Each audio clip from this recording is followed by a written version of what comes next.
C'est un mode de commerce définitivement entré dans les mœurs en France depuis le début de l'année. Plus de 25 milliards d'euros ont été dépensés sur Internet.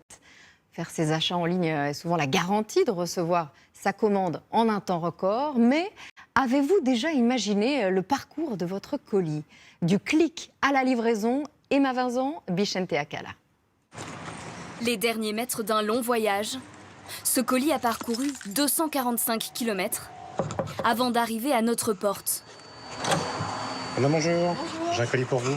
Ah, super, merci. Ce qu'on ne savait pas encore, c'est que ce petit paquet a suivi une longue chaîne de livraison Merci beaucoup. pour rejoindre son propriétaire. Revenons 2 jours en arrière. Tout commence avec une envie de vacances. Nous optons pour cette bouée à paillettes. Un simple clic sur un grand site de vente en ligne. Au même moment, à 200 km de là, notre commande apparaît sur le scanner de Julie Delarue. Dans cet entrepôt près d'Arras, 15 millions d'articles sont stockés. Julie couvre une zone de 200 mètres carrés où se cache notre colis. En moins d'1 minute, elle trouve son emplacement. Alors mon scan m'a indiqué l'adresse qui est indiquée ici. Donc je suis venue la chercher parce que j'étais la personne la plus proche. Un temps record, mais comment fait-elle au milieu de ce bazar? Notre produit n'est pas rangé avec les autres bouées. En fait, il y a un exemplaire de chaque article vendu par le site dans la zone géographique de Julie. Comme elle les a tous à portée de main, elle gagne du temps.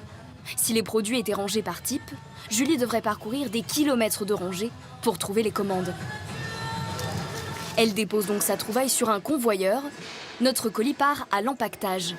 Cet employé doit choisir parmi 13 tailles différentes de paquets. Elle peut en fabriquer jusqu'à 150 par heure. Voilà notre produit bien habillé. Maintenant, il lui faut une étiquette. Le produit a été emballé, scanné, pesé et nous apposons directement l'étiquette en la soufflant sur le colis pour éviter qu'il soit endommagé. Après un petit tour en tapis roulant, il rejoint un chargement pour être transporté dans le centre de tri le plus proche de chez nous. Entre le moment où la commande est tombée et le départ du camion, il s'est passé 40 minutes. C'est à ce moment que nous recevons cette notification. Notre colis vient d'être expédié. Le lendemain matin, dernière étape avant la livraison, dans le centre de tri de Vélizy-Villacoublay. Les colis sont répartis dans des sacs en fonction de leur destination. Ils sont remis aux 300 livreurs, employés par des sociétés indépendantes. C'est Bruno Bellet qui se charge du trajet final.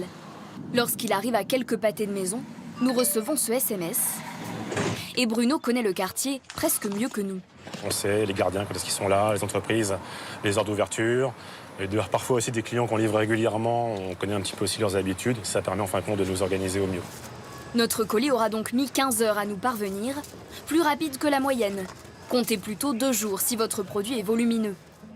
Au moins 17 personnes auront eu notre paquet entre les mains. Reste à déballer la commande, juste à temps pour profiter des beaux jours.